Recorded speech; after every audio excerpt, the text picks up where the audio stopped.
आयुष्य ही एक कविता आहे, भावनांची शायरी आहे. कठीण प्रसंगातून मार्ग काढताना मनाची ती कसोटी आहे. स्वतःच्या कष्ट आणि मेहनतीच्या जोरावर जीवनातल्या प्रत्येक कसोटीवर उतरणाऱ्या, संघर्षाच्या रंगानं आपल्या आयुष्याचं चित्र उजळवून टाकणाऱ्या प्रेरणादायी जीवन प्रवासाचं नाव आहे श्रीमती अलका वाल्मिक येवले, अर्थात आपल्या सगळ्यांच्या लाडक्या अक्का. अक्काताई यांचा जन्म 19 फेब्रुवारी 1960 रोजी एका लहानशा खेड्यात अंबासन गावी झाला. एका वारकरी संप्रदायात कैलासवासी ह.भ.प. श्री लक्ष्मण धनजी ततार आणि शकुंतलाबाई यांच्या संसार वेलीवर पहिलं फूल उमललं ते म्हणजे अलकाताईंच्या रूपात. त्यांच्या पाठी 7 बहिणी आणि 4 भाऊ यांनी भरलेल्या घरात लहानाच्या त्या मोठ्या झाल्या. लहान भावंडांसोबत आपलं बालपण घालवत त्यांना मायेनं सांभाळलं. घरात मोठ्या असल्यामुळं त्यांना आदरानं बाली अक्का म्हणून संबोधलं जाऊ लागलं. त्यांचं अंबासन इथंच नूतन विद्यालय शाळेत 10वी पर्यंतचं शिक्षण झालं आणि 7 मे 1977ला मेहुणभारे इथल्या प्रतिष्ठित येवले परिवारात सून म्हणून गृहलक्ष्मीच्या रूपानं प्रवेश केला. अलकाताईंचे सासरे हे मेहुणभारेतील प्रतिष्ठित व्यापारी नारायण तोताराम येवले आणि सासूबाई यशोदाबाई यांचे अनुक्रमे पांडुरंग, दामोदर, वाल्मिक, रजनी, प्रदीप आणि चंदन अशा 6 मुलांचं भरगच्च कुटुंब. 3 नंबरचे वाल्मिक उर्फ बापूसाहेब यांच्याशी वयाच्या 18व्या वर्षी अक्कांचं लग्न झालं आणि अक्का येवले परिवारात सून म्हणून आल्या. जसा पाण्यात रंग मिसळल्यावर पाणी त्याच रंगाचं होतं ना, तशाच त्या सहजतेनं आणि प्रेमानं या परिवारात मिसळल्या. आपल्या प्रेमळ स्वभावानं, कर्तृत्वानं घरात आनंद आणि सौहार्द निर्माण केलं. त्यांच्या आगमनानं कुटुंबात एक नवसंजीवनी आली. जणू त्या प्रत्येकाच्या जीवनात प्रकाशाचे किरण घेऊन आल्या आणि साधेपणानं प्रत्येक नात्याला नवा रंग दिला. अक्कांचं माहेरसुद्धा भरलेलं होतं आणि सासरही त्यांना तसंच मिळालं. दोन्हीकडच्या एकत्र परिवारात एकमेकांशी जिव्हाळ्याचे संबंध, त्यामुळं त्यांना जीवनातल्या सगळ्या जबाबदाऱ्या सांभाळताना नेहमीच आधार मिळाला.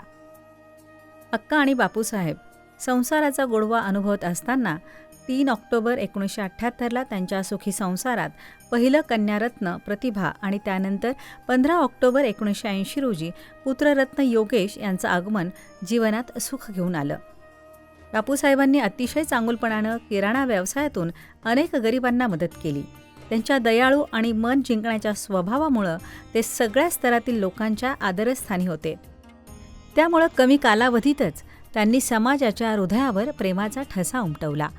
आनंदानं भरलेल्या त्यांच्या या सुखी संसारात नियतीच्या मनात मात्र काहीतरी वेगळंच होतं.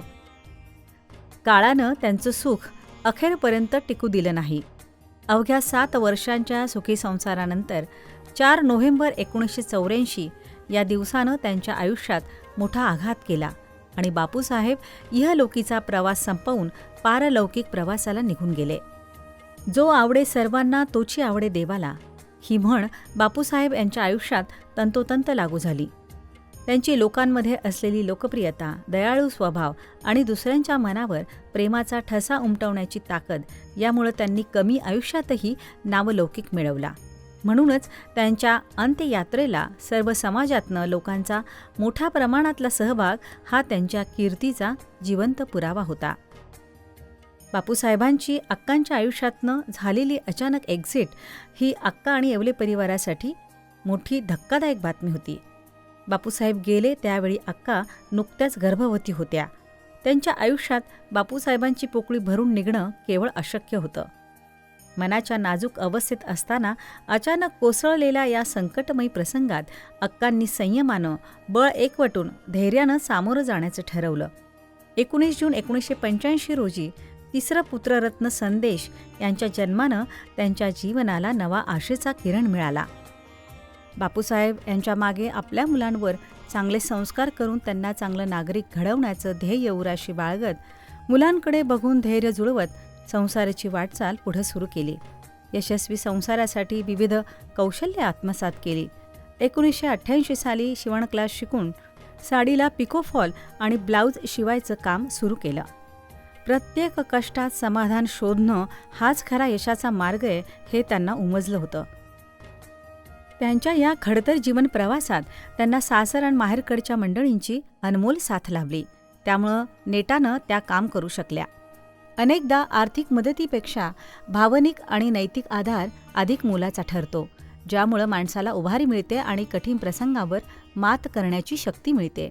अशा आधारामुळेच अक्का ताठ मानेनं संकटांचा सामना करू शकल्या. 1997 या वर्षी त्यांच्या एकत्रित येवले परिवाराची विभागणी झाली. आता पुढं काय करायचं हा विचार मनात असतानाच त्यांनी अलंकार जनरल स्टोअर्स या नावाचं शॉप घरातनंच चालवायला सुरुवात केली. शेतात काम करण्याची आवड असल्यानं या व्यवसायासोबतच वाट्याला आलेल्या शेतीकडेही लक्ष घातलं. शेतीची जबाबदारीही उत्तमरित्या सांभाळली आणि आर्थिक उन्नतीमध्ये भर पडत गेली. अतिशय कष्टातून मुलांचं संगोपन करत असताना बघता बघता मुलं कधी मोठी झाली कळलंच नाही. 12 मे 1998ला मोठी मुलगी प्रतिभा यांचा मालेगाव इथं स्थित असलेले व्यापारी श्री भालचंद्र पांडुरंग कोठावदे आणि रजनीताई यांचे मोठे चिरंजीव अविनाश यांच्याशी विवाह संपन्न झाला.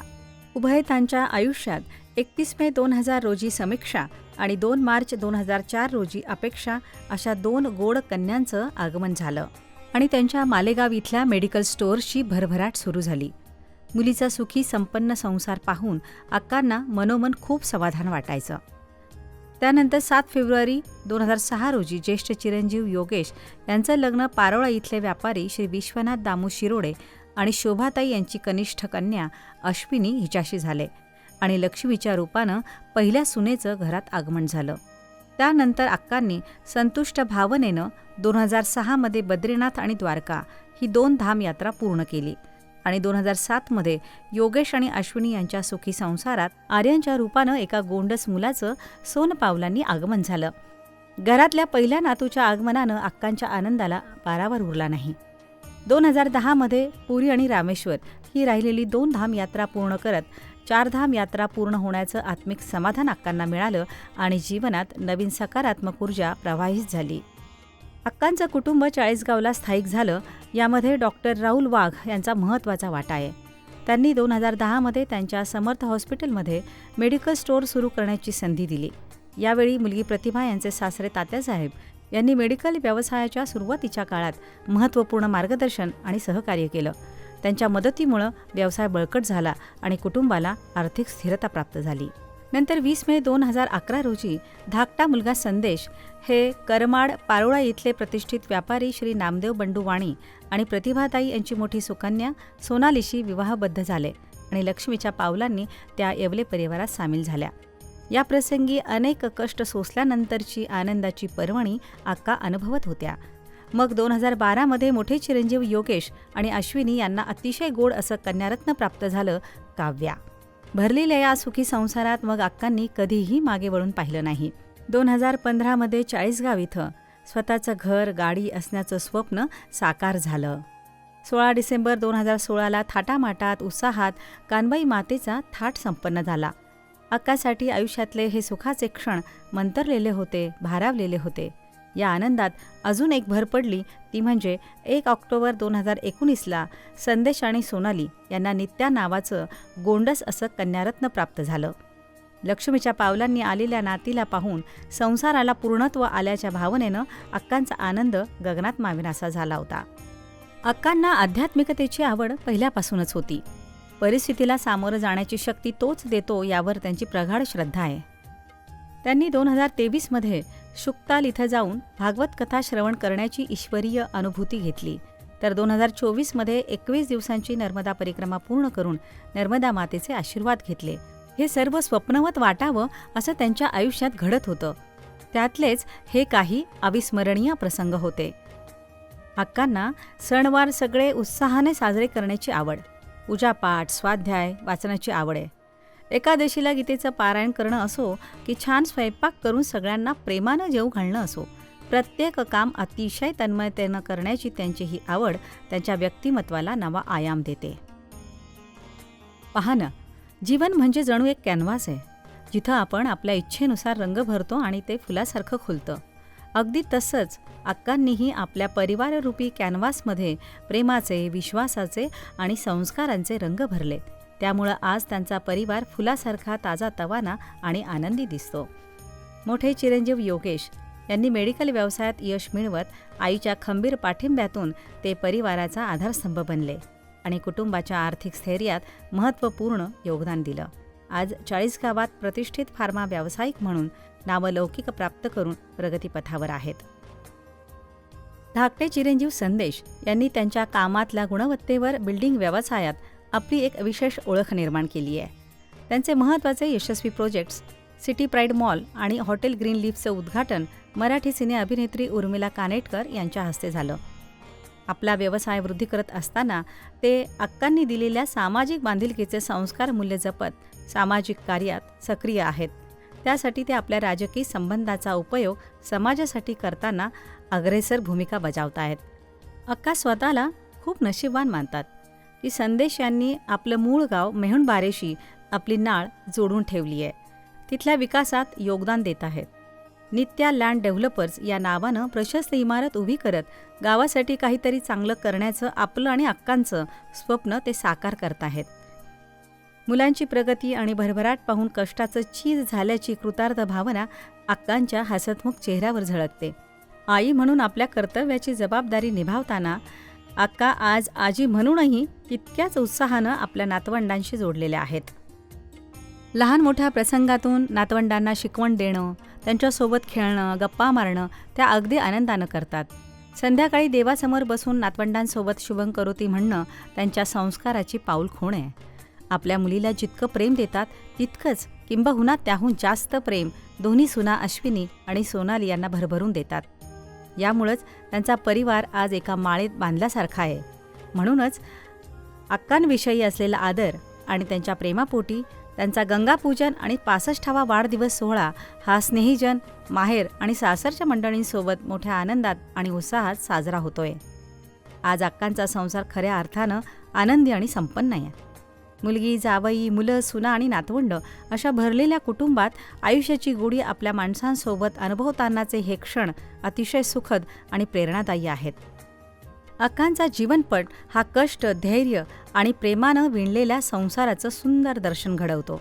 त्यांचा हा प्रवास म्हणजे जणू प्रेरणेचा स्रोत आणि कुटुंबाला मिळालेला हा अमूल्य वारसा आहे. त्यांच्या आयुष्याचा हा प्रवास न संपणारा एक सुंदर चित्रपट आहे, जो अजूनही प्रत्येक दिवसासोबत खुलतोय. अक्कांनी आपल्या आयुष्यात अनेक माणसं जोडली आणि प्रेमानं प्रत्येक नातं अधिक समृद्ध केलं. अक्का, आपल्याला अभिष्टचिंतन करताना म्हणावंसं वाटतं की आपल्या प्रेमानं आणि धैर्यानं कुटुंबाचं नंदनवन फुलत राहो, बहरत राहो आणि तुमच्या कष्टांची फळं अशीच उमलत राहो. आपल्याला निरामय शतायुष्य लाभो या सदिच्छा आणि आपल्या आशीर्वादांनी प्रत्येकाचं जीवन समृद्ध होवो हीच ईश्वरचरणी प्रार्थना.